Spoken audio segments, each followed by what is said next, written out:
it's time to sit back and relax with your favorite drink. And listen.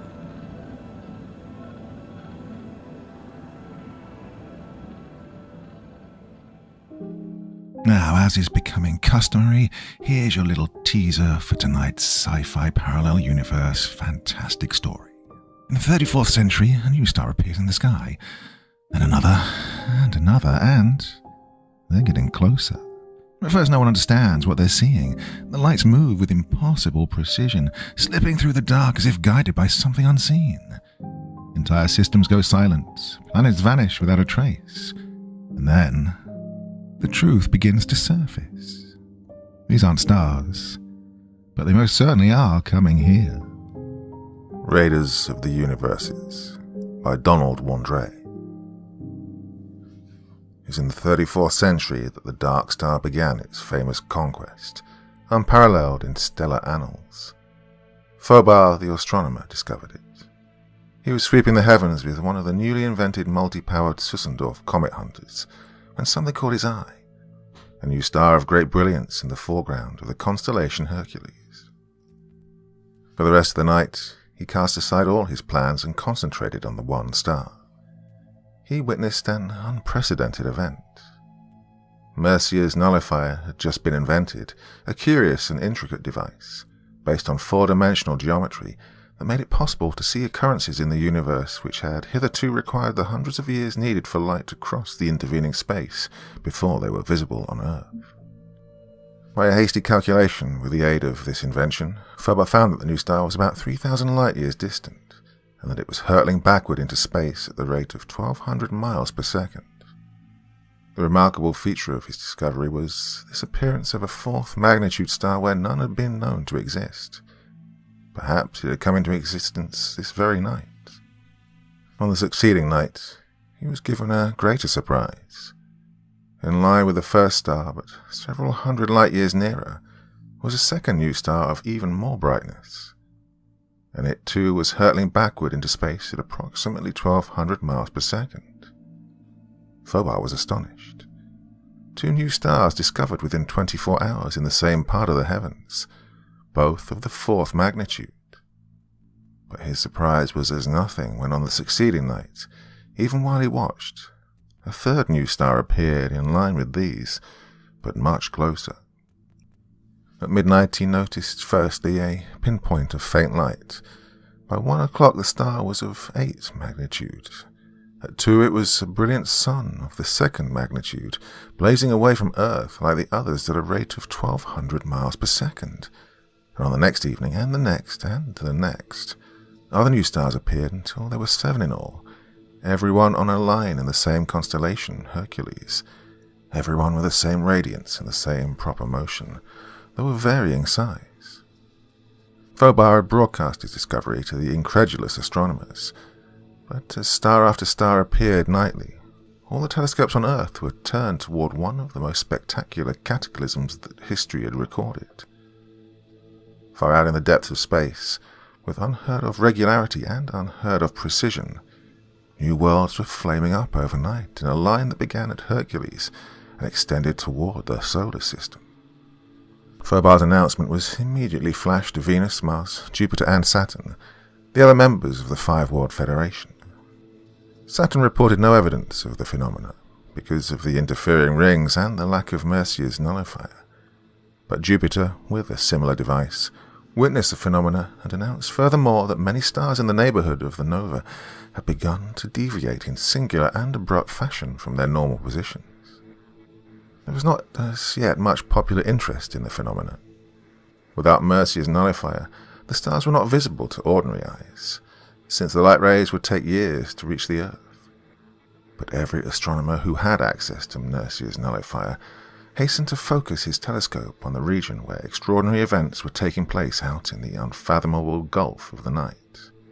Some terrific force was at work, creating worlds and disturbing the positions of stars within a radius already known to extend billions and trillions of miles from the path of the 7 new stars. But of the nature of that force, astronomers could only guess. Fobar took up his duties early on the 8th night. The last star had appeared about 500 light-years distant.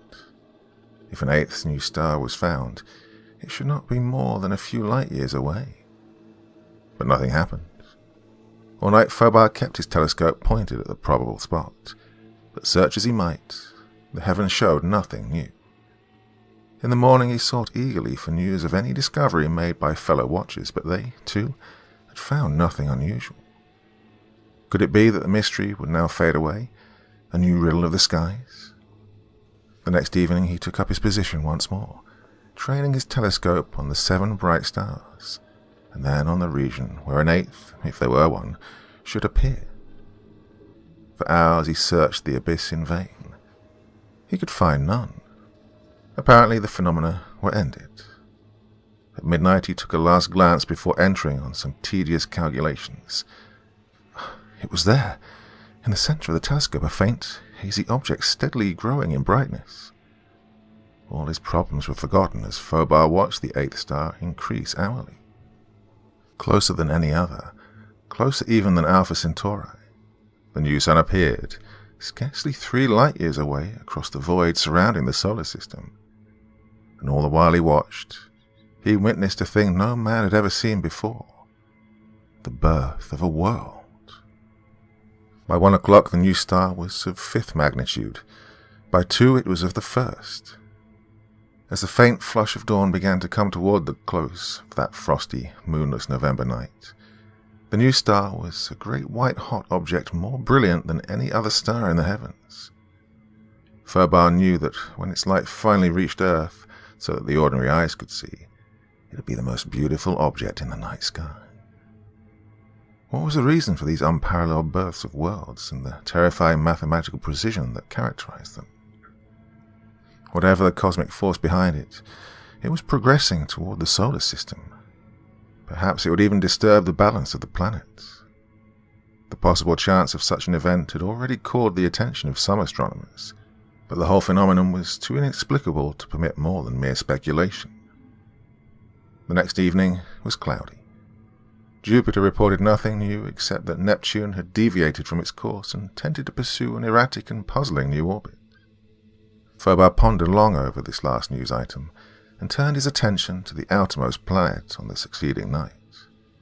To his surprise, he had great difficulty in locating it. The ephemeris was of absolutely no use. When he did locate Neptune after a brief search, he discovered it more than 80 million miles from its scheduled place. This was at 1:40. At 2:10, he was thunderstruck by a special announcement sent from the Central Bureau to every observatory and astronomer of note throughout the world, proclaiming the discovery of an ultra-Plutonian planet. Fobar was incredulous. For centuries it had been proved that no planet beyond Pluto could possibly exist. With feverish haste, Fobar ran to the huge telescope and rapidly focused it where the new planet should be. 500 million miles beyond Neptune was a flaming path like the beam of a giant searchlight that extended exactly to the 8th solar planet. Fobar gasped. He could hardly credit the testimony of his eyes. He then looked more closely. The great stream of flame still crossed his line of vision, but this time he saw something else. At the precise farther end of the flame path, a round disk of dark. Beyond a doubt, a new planet of vast size now formed in addition to the solar group. But that planet was almost impervious to the illuminating rays of the sun and was barely discernible. Neptune itself shone brighter than it ever had, and was falling away from the sun at a rate of 1,200 miles per second. All night Fobar watched the double mystery. By 3 o'clock, he was convinced, as far as lightning calculation showed, that the invader was hurtling toward the sun at a speed of more than 10 million miles an hour. By 3:15, he thought that vanishing Neptune seemed brighter even than the band of fire running to the invader. At 4, his belief was certainty. With amazement and awe, Fobar sat through the long cold night watching a spectacular and terrible catastrophe in the sky. As dawn began to break and stars grew paler, Fobar turned away from his telescope, his brain a whirl, his heart filled with a great fear. He had witnessed the devastation of a world, the ruin of a member of his own planetary system by an invader from outer space. As dawn cut short his observations, he knew at last the cause of Neptune's brightness, knew that it was now a white-hot flaming sun that sped with increased rapidity away from the solar system. Somehow, the terrible swathe of fire that flowed from the dark star to Neptune had wrenched it out of its orbit and made it a molten inferno. At dawn came another bulletin from the Central Bureau. Neptune now had a surface temperature of 3,000 degrees centigrade and was defying all laws of celestial mechanics, and within 3 days would have left the solar system forever. The results of such a disaster were unpredictable. The entire solar system was likely to break up. Already Uranus and Jupiter had deviated from their orbits. Unless something speedily occurred to check the onrush of the dark star, it was prophesied that the laws governing the planetary system would run to a new balance, and that in the ensuing chaos the whole group would spread apart and fall towards the gulfs beyond the great surrounding void. What was the nature of the great path of fire? What force did it represent? And was the dark star controlled by intelligence, or was it a blind wanderer from space that had come by accident? The flame path alone implied that the dark star was guided by an intelligence that possessed the secret of inconceivable power. Menace hung in the sky now, where all eyes could see in a great arc of fire. The world was on the brink of eternity, and vast forces, at whose nature men could only guess, were sweeping planets and suns out of its path. The following night was again cold and clear. High in the heavens, where Neptune should have been, hung a disk of enormously greater size.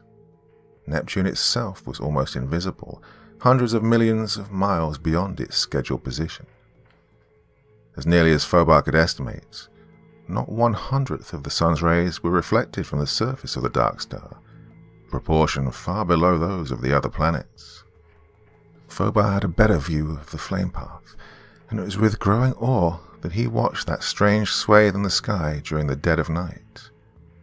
It shot out from the dark star like a colossal beam or huge pillar of fire, seeking a food of worlds. With a shiver of cold fear, he saw that there were now 3 of the bands, one toward Neptune, one toward Saturn, and one toward the Sun. The first was fading, a milky, misty white. The second shone almost as bright as the first one previously had, and the third, toward the Sun, was a dazzling stream of orange radiance, burning with a steady, terrible, unbelievable intensity across 2.5 billion miles of space. That gigantic flare was the most brilliant sight in the whole night sky, an awful and abysmally prophetic flame that made city streets black with staring people, a radiance whose grandeur and terrific implication of cosmic power brought beauty and the fear of doom into the heavens. Those paths could not be explained by all the physicists and all the astronomers in the 5-World Federation. They possessed the properties of light, but they were rigid bands like a tube or a solid pillar from which only the faintest of rays escaped, and they completely shut off the heavens behind them. They had, moreover, singular properties which could not be described, as if a new force were embodied in them. Hour after hour, humanity watched the spectacular progress of the dark star, watched those mysterious and threatening paths of light that flowed from the invader. And when dawn came, it brought only a great fear and the oppression of impending disaster. In the early morning, Phobar slept. When he awoke, he felt refreshed and decided to take a short walk in the familiar and peaceful light of day. But he never took that walk. He opened the door in a kind of dim and reddish twilight. Not a cloud hung in the sky, but the sun shone feebly with a dull red glow, and the skies were dull and somber, as if the sun were dying, as scientists had predicted it eventually would. Phobar stared at the dull heavens in a daze, at the foreboding atmosphere and the livid sun that burned faintly as through a smoke curtain. Then the truth flashed on him. It was the terrible path of fire from the dark star. By what means he could not guess, by what appalling control of immense and inconceivable forces he could not even imagine, the dark star was sucking light and perhaps more than light from the sun. Phobar turned and shut the door. The world had seen its last dawn. If the purpose of the dark star was destruction, none of the planets could offer much opposition, for no weapon of theirs was effective beyond a few thousand miles range at most, and the dark star could span millions. If the invader passed on, its havoc would only be a trifle smaller, for it had already destroyed 2 members of the solar system and was now striking at its most vital part. Without the sun, life would die, but even with the sun, the planets must rearrange themselves because of the destruction of balance. Even he could hardly grasp the vast and abysmal catastrophe that without warning had swept from space. How could the dark star have traversed 3,000 light years of space in a week's time? It was unthinkable. So stupendous a control of power, so gigantic a manipulation of cosmic forces, so annihilating a possession of the greatest secrets of the universe, was an unheard-of concentration of energy and knowledge of stellar mechanics. But the evidence of his own eyes and the path of the dark star with flaming suns to mark its progress told him, in language which could not be refuted, that the dark star possessed all that immeasurable, titanic knowledge. It was the Lord of the universe. There was nothing which the dark star could not crush or conquer or change. The thought of that immense, supreme power numbed his mind. It opened vistas of a civilization and a progress and an unparalleled mastery of all knowledge which was almost beyond conception. Already the news had raced across the world. On Phobar's television screen flashed scenes of a nightmare. The radio spewed a gibberish of terror. In one day, panic had swept the earth. On the remaining members of the Five World Federation, the same story was repeated. Rioting mobs drowned out the chant of religious fanatics who hailed Judgment Day. Great fires turned the air murky and flame-shot. Machine guns spat regularly in city streets. Looting, murder, and fear-crazed crimes were universal. Civilization had completely vanished overnight. The tides roared higher than they ever had before. For every 1,000 people drowned on the American seaboards, 100,000 perished in China and India. Dead volcanoes boomed into the worst eruptions known. Half of Japan sunk during the most violent earthquake in history. Land rocked, the seas boiled, cyclones howled out of the skies. A billion eyes focused on Mecca. The mad beating of tom-toms rolled across Africa. Women and children were trampled to death by the crowds that jammed into churches. Has man lived in vain? Asked the philosopher. The world is doomed. There is no escape, said the scientist. The day of reckoning has come. The wrath of God is upon us, shouted the street preachers. In a daze, Phobar switched off the bedlam and, walking like a man asleep, strode out. He didn't care where, if only to get away. The ground and the sky were like a dying fire. The sun seemed a half-dead cinder. Only the great swathe of radiance between the sun and the dark star had any brilliance. Sinister, menacing, and now larger even than the sun, the invader from beyond hung in the heavens. As Phobar watched it, the air around him prickled strangely. A sixth sense gave warning. He turned to race back into his house, but his legs failed. A fantastic orange light bathed him. Countless needles of pain shot through his whole body, and the world darkened. The earth had somehow been blotted out. There was a brief blackness, the nausea of space and of a great fall that compressed eternity into a moment. Then a swimming confusion and outlines which gradually came to rest.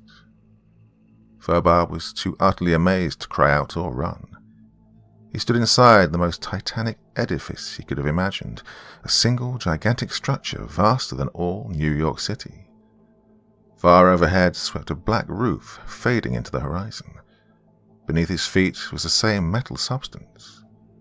In the midst of this giant work soared the base of a tower that pierced the roof thousands of feet above. Everywhere loomed machines, enormous dynamos, cathode tubes 100 feet long, masses and mountains of such fantastic apparatus that he'd never encountered before. The air was bluish, electric. From the black substance came a phosphorescent radiance. The triumphant drone of motors and a terrific crackle of electricity were everywhere. Off to his right, purple-blue flames the size of sequoia trees flickered around a group of what looked like condensers as huge as Gibraltar. At the base of the central tower, half a mile distant, Fobar could see something that resembled a great switchboard studded with silver controls. Near it was a series of mechanisms at whose purpose he could not even guess. All this his astounded eyes took in one confused glance. The thing that gave him unreasoning terror was the 100-foot-high metal monster before him. It defied description. It was unlike any color known on Earth, a blinding color sinister with power and evil. Its shape was equally ambiguous. It rippled like quicksilver, now compact, now spread out into 1,000 limbs, but what appalled Fobar was its definite possession of rational life. Moreover, its very thoughts were transmitted to him as clearly as though written in his own native English. "Follow me." Fobar's mind did not function, but his legs moved regularly. In the grasp of this metal monster, he was a mere automaton.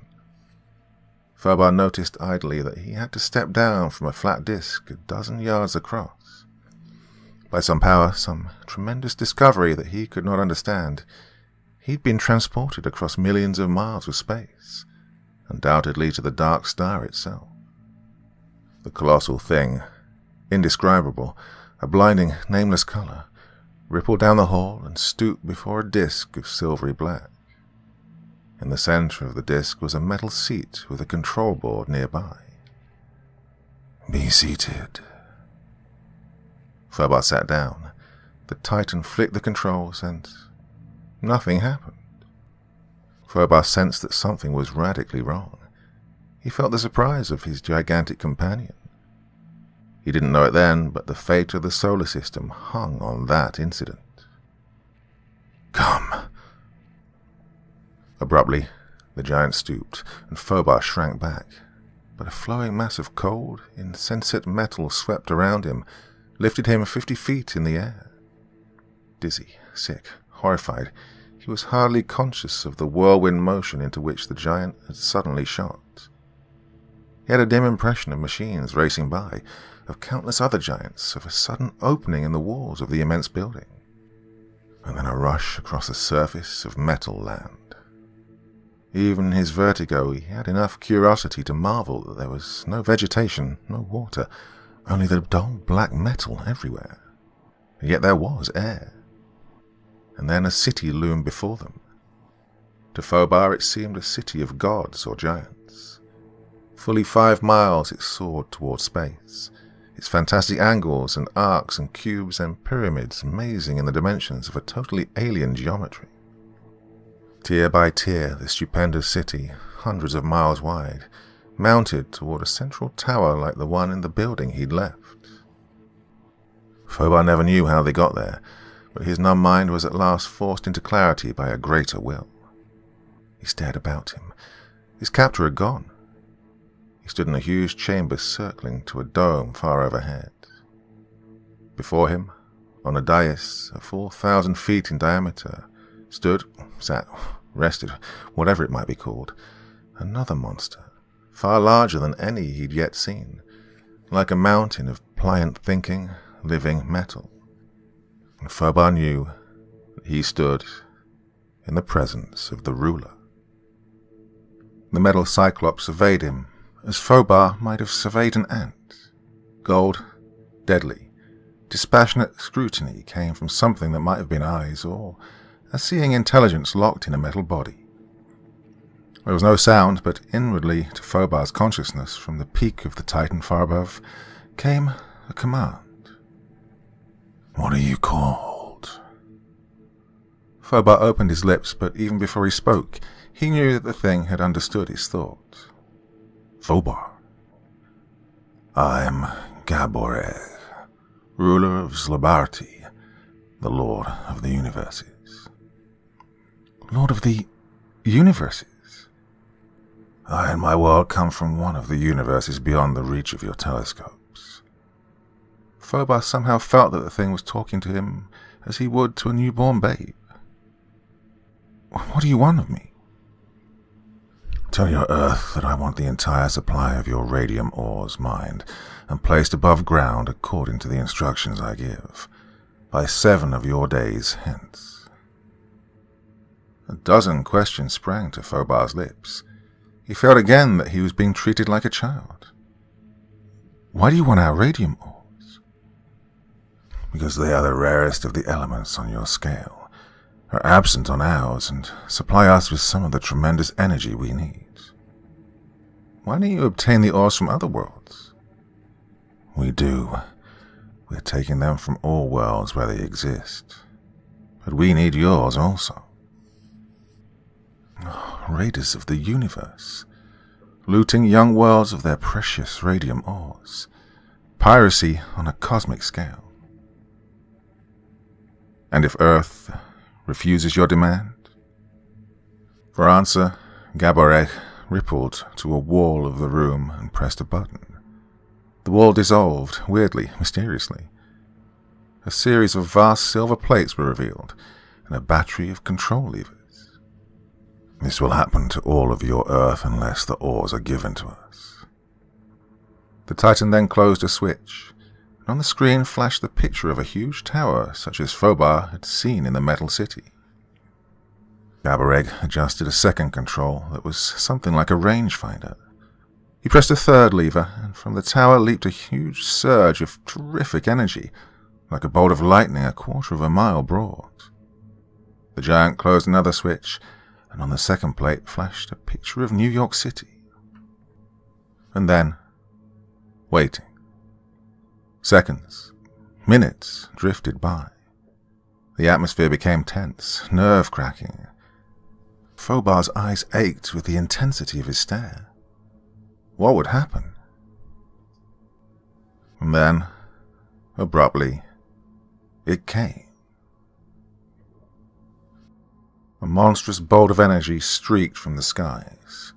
Purple-blue death in a pillar 1/4 mile broad crashed into the heart of New York City, swept up and down Manhattan, across and back, and suddenly vanished. Within 15 seconds, only a molten hell of fused structures and incinerated millions of human beings remained of the world's first city. Phobos was crushed, appalled, and then utter loathing for this soulless thing poured through him. Oh, if only. It is useless. You can do nothing, answered the ruler as though it had grasped his thought. But why? If you could pick me off the Earth, do you not draw the radium ores in the same way? Phobos demanded. The orange ray only picks up loose, portable objects.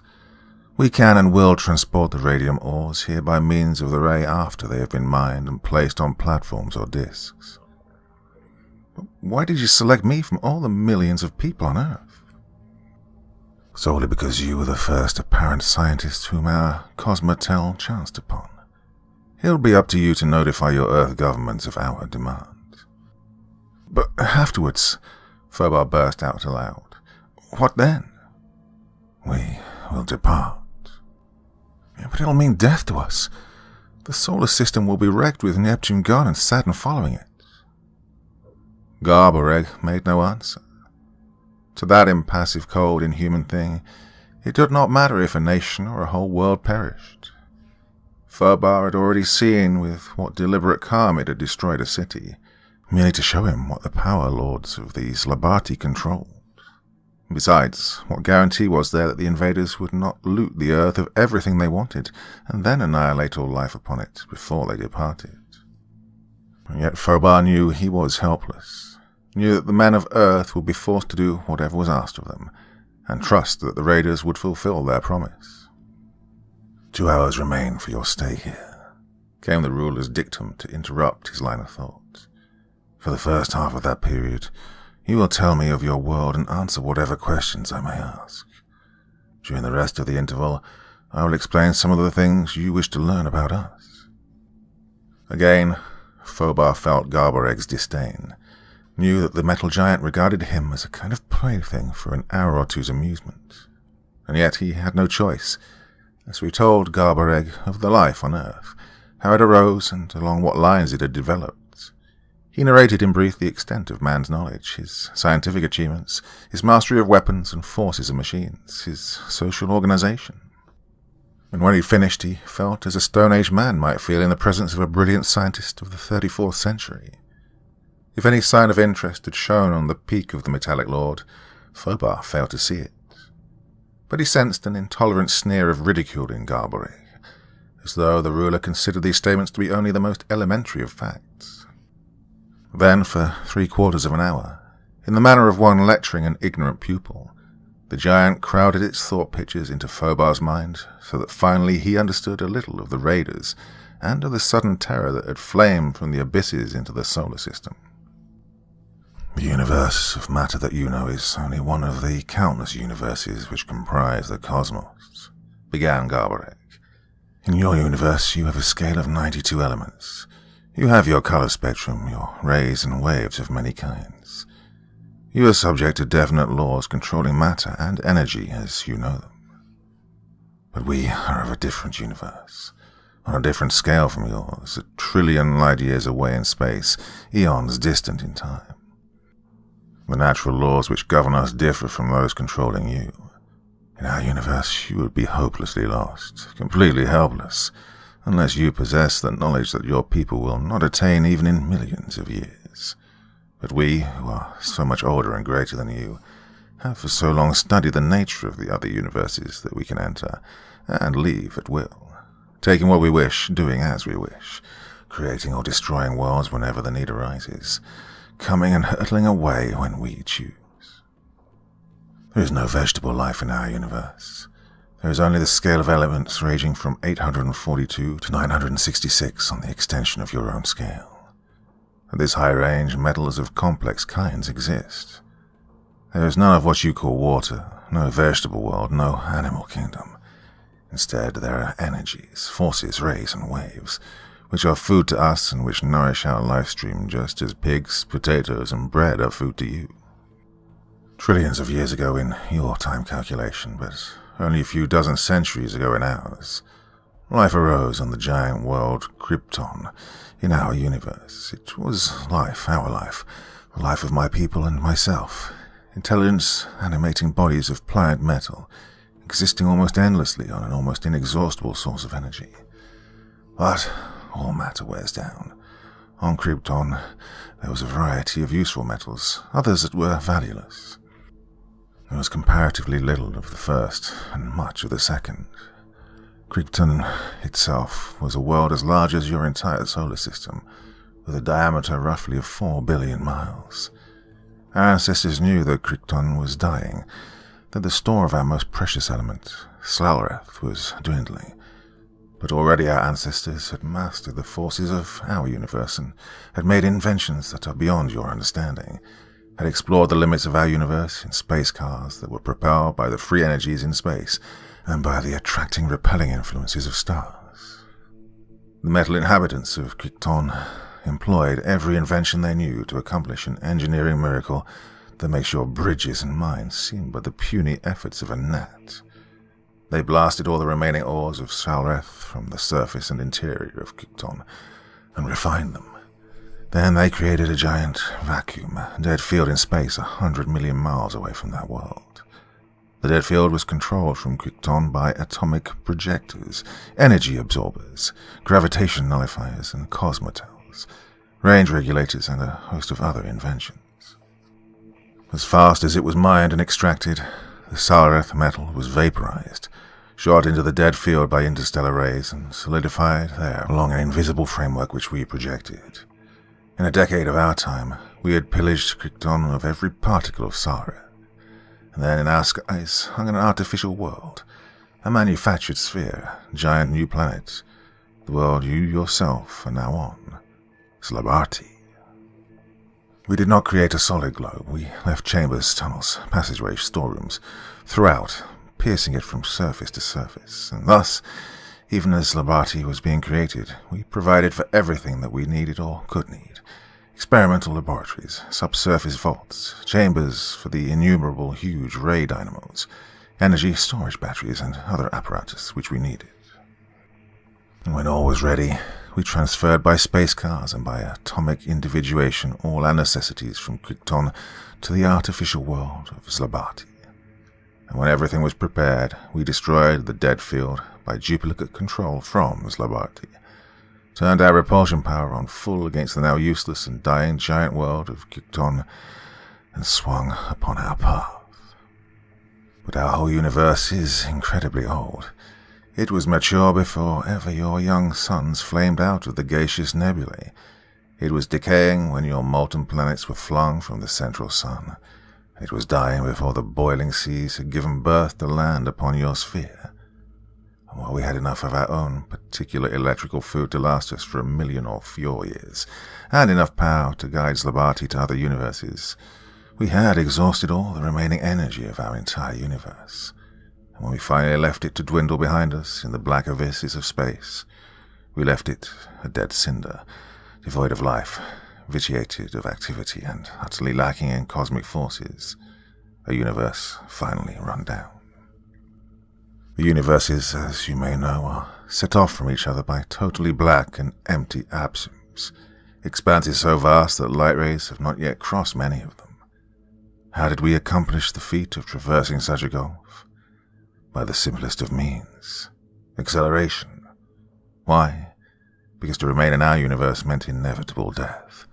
We gambled on the greatest adventure in all the cosmos. To begin with, we circled our universe to the remotest point opposite where we wanted to leave it.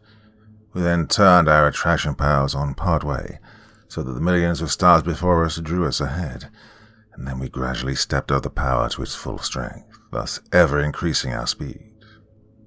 At the same time, as stars passed to our rear in our flight, we turned our repulsion rays against them, stepping that power up also.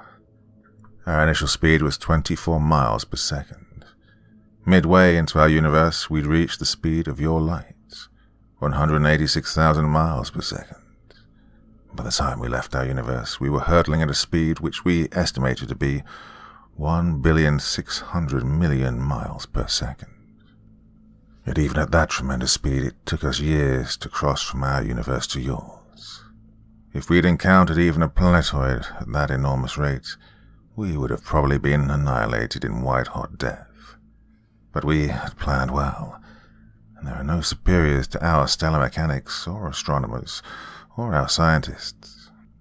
When we finally hurtled from the black void into your universe, we found what we'd only dared hope for. A young universe with many planets and cooling worlds rich in radium ores, the only element in your scale that can help to replenish our vanishing energy. Half your universe we've already deprived of its ores, and your Earth has more than we want. Then we shall continue on our way, to loot the rest of the worlds before passing on to another universe. We are a planet without a universe. We will wander and pillage until we find a universe like the one we come from, or until Slabati itself disintegrates and we perish. We could easily wipe out all the dwellers on Earth and mine the ores ourselves, but that will be a needless waste of our powers. For since you cannot defy us, and since the desire for life burns as high in you as in us, and as it does in all sentient things in the universe, your people will save themselves from death and save us from wasting energy by mining the ores for us. What happens afterwards, we do not care. The 7 new suns that you saw were dead worlds that we used as buffers to slow down Slabati. The full strength of our repulsion force directed against any single world necessarily turns it into a liquid or gaseous state depending on various factors. Your planet Neptune was pulled out of the solar system by the attraction of Slabati's mass. The flame paths, as you call them, are directed streams of energy for different purposes. The one to the sun supplies us, for instance, with heat, light, and electricity, which in turn are stored up for eventual use. The orange ray that you felt is one of our achievements. It's similar to the double-action pumps used in some of your sulfur mines, whereby a pipe is enclosed in a larger pipe and hot water forced down through the larger tubing, returning sulfur-laden through the central pipe. The orange ray instantaneously dissolves any portable object up to a certain size, propels it back to Zlabati through its center, which is the reverse ray, and here reforms the object, just as you were recreated on the disk that you stood on when you regained consciousness. But I didn't have enough time to explain everything on Zlabati to you, nor would you comprehend it all if you did. Your stay is almost up. In that one control panel lies all the power that we have mastered, boasted Garbareg with supreme egotism. It connects with the individual controls throughout Zlabati. What's the purpose of some of these levers? Asked Fobar, with a desperate hope in his thoughts. A filament of metal whipped to the panel from the Lord of Zlabati. This first section duplicates the control panel that you saw in the laboratory, where you opened your eyes. Do not think that you can make use of this information. In 10 minutes you will be back on your Earth to deliver our command. Between now and that moment you will be so closely watched that you can do nothing and will have no opportunity to try. This first lever controls the attraction rays. The second, the repulsion force. The third dial regulates the orange ray by which you will be returned to Earth. The fourth switch directs the electrical bolt that destroyed New York City. Next, it is a device that we have never had occasion to use. It releases the Krangor wave throughout Zlabati. Its effect is to make each atom of Zlabati, the Sraleth metal and everything on it, become compact, to do away with the empty spaces that exist in every atom. Theoretically, it would reduce Zlabati to a fraction of its present size, diminish its mass while its weight and gravity remained as before. The next lever controls matter to be transported between here and the first laboratory. Somewhat like the orange ray, it disintegrates the object and reassembles it here. So that was what Fobar's captor had been trying to do with him back there in the laboratory. Why was I not brought here by that means? Burst out Fobar. Because you belong to a different universe, answered Gaboreg. Without experimentation, we cannot tell what natural laws of ours you would not be subject to, but this is one of them. A gesture of irritation seemed to come from him then. Some laws hold good in all the universes we have thus far investigated. The orange ray, for instance, picked you up as it would have plucked one of us from the service of Grypton. But on Zlabati, which is composed entirely of Slareth, your atomic nature and physical constitution are so different from ours that they were unaffected by the energy that ordinarily transports objects here. And thus the metal nightmare went rapidly over the control panel. At length, Fobar's captor, or another thing like him, re-entered when Garbareg flicked a strange-looking protuberance on the panel. You will now be returned to your world, came the thought of Garbareg. We shall watch you through our Cosmotel to see that you deliver our instructions. Unless the nations of Earth obey us, they will be obliterated at the end of 7 days. A wild impulse to smash that impassive, metallic monster passed from Fobar as quickly as it came. He was helpless. Sick and despairing, he felt the cold, baffling coloured metal close around him again. And once more he was borne aloft for the journey to the laboratory, from there to be propelled back to Earth. 7 days of grace. But Fobar knew that less than 10 minutes remained to him. Only here could he possibly accomplish anything. Once off the surface of Zlabati, there was not the remotest chance that all the nations of Earth could reach the invaders or even attempt to defy them. Yet what could he do alone in a week, to say nothing of 10 minutes? He sensed the amused, supercilious contempt of his captor. That was really the greatest obstacle, this ability of theirs to read thought pictures. And already he'd given them enough word pictures of English so they could understand. In the back of Fobar's mind, the ghost of a desperate thought suddenly came. What was it he'd learned years ago in college? Homer, the Odyssey, Plutarch. From rusty, disused corners of memory crept forth the half-forgotten words. He bent all his efforts to the task, not daring to think ahead or plan ahead or visualize anything but the Greek words. He felt the bewilderment of his captor. To throw it off the track, Phobar suddenly let an ancient English nursery rhyme slip into his thoughts. The disgust that emanated from his captor was laughable. Phobar could have shouted aloud. But the Greek words. Already the pair had left the mountain-high Titan city far behind, and they rippled across the smooth black surface of Zlabati and bore like rifle bullets down on the swiftly looming laboratory. In a few minutes it would be too late forever. Now the lost Greek words burst into Phobar's mind, and, hoping against hope, he thought in Greek word pictures which his captor could not understand. He weighed chances, long shots. Into his brain flashed an idea. But they were now upon the laboratory, and a stupendous door dissolved weirdly into shimmering haze, and they sped through. Phobar's hand clutched a bulge in his pocket. Would it work? How could it? They were now beyond the door, and racing across the great expanse of the floor, past the central tower, past the control panel which he'd first seen.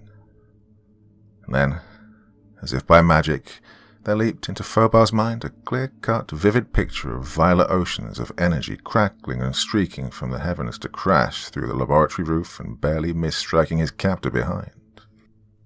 Even as Phobar created the image of that terrific death, his captor whirled around in a lightning movement, a long arm of metal flicking outward at the same instant to drop Phobar to the ground.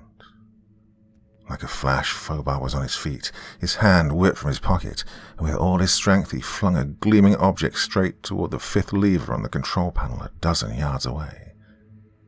As a clumsy arrow would, his oversized bunch of keys twisted to their mark, clanked, and spread across the fifth control, which was the size regulator. As rapidly as Phobar's captor had spun around, it reversed again, having guessed his trick. A tentacle of pliant metal snaked toward Phobar like a streak of flame. But in those few seconds, a terrific holocaust had taken place. As Phobar's keys spattered against the fifth lever, there came an immediate, growing, strange, high-pitched whine, and a sickening collapse of the very surface beneath them. Everywhere outlines of objects wavered, changed, melted, shrank with a steady and nauseatingly swift motion. The roof of the laboratory high overhead plunged downward, the far distant walls swept inward, contracted, and the metal monsters themselves dwindled as though they were vast rubber figures from which the air was hissing. Phobar sprang back as the tentacle whipped after him. Only that jump and the suddenly dwarfing dimensions of the giant saved him. And even in that instant of wild action, Phobar shouted aloud, for this whole world was collapsing, together with everything on it, except he himself, who came from a different universe and remained unaffected. It was the long shot he'd gambled on, the one chance he'd had to strike a blow. All over the shrinking laboratory, the monsters were rushing toward him. His dwindling captor flung another tentacle toward the control panel to replace the size-regulating lever, but Phobar had anticipated that possibility and had already leapt to the switchboard, sweeping a heavy bar from its place and crashing it down on the lever so hard that it could not be replaced without being repaired. Almost in the same move, he'd bounded away again, the former 100-foot giant now scarcely more than his own height. But throughout the laboratory, the other metal things had halted in their tasks and were racing onwards. Phobar always remembered that battle in the laboratory as a scene from some horrible nightmare. The catastrophe came so rapidly that he could hardly follow the whirlwind events. The half-dozen great leaps he made from the lashing tentacles of his pursuer sufficed to give him a few seconds' respite, and then the weird, howling sound of the tortured world swelled to a piercing wail. His lungs were labouring from the violence of his exertions. Again and again he barely escaped from the curling whips of the metal tentacles. And now the monster was hardly a foot high. The huge condensers and tubes and colossal machinery were like those of a pygmy laboratory, and overhead the roof plunged ever downward. But Phobar was cornered at last. He stood in the center of a circle of the foot-high things.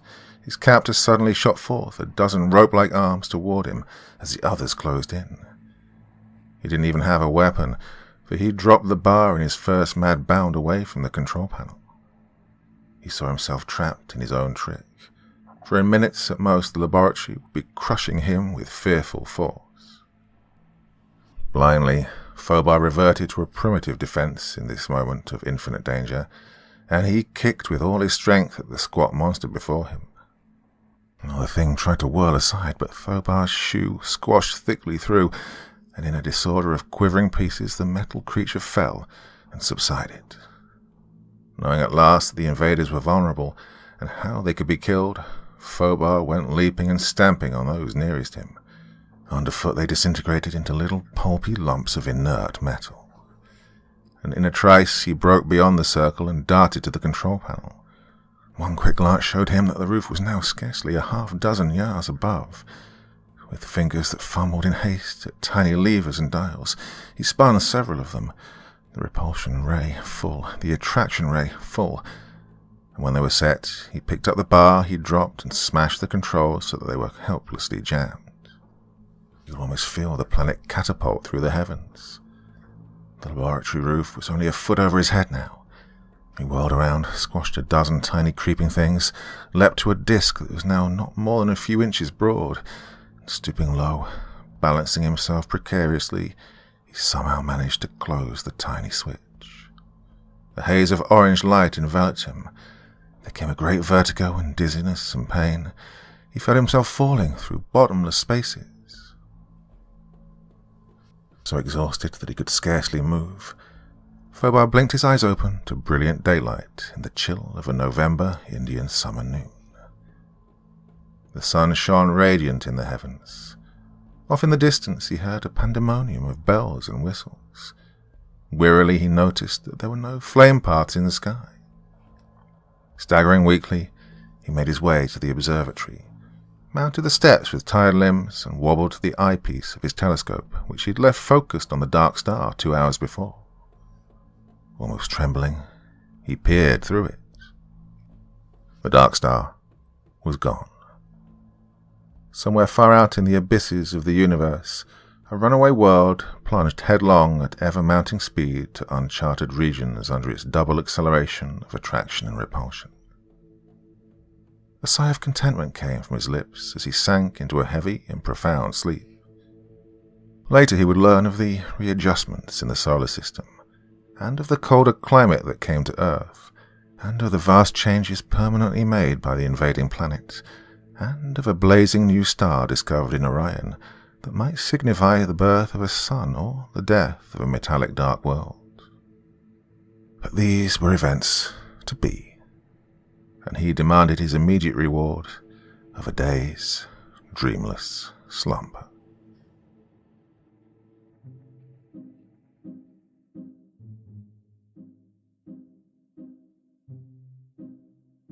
Go Phobar, yeah, suck on that, alien planet from some other universe. Here, don't mess with us. That was another old school 1930s classic of science fiction. Hope you enjoyed that one. That was a lot of fun. Didn't see how that was going to end, to be honest, but the hero saved the day. Well, that's your Wednesday evening's entertainment. I will be back again on Friday. Not sure with what yet, but hey, it's Friday evening. Gonna join me, aren't you? Of course you are. Till then, my dear friends, sweet dreams and bye-bye.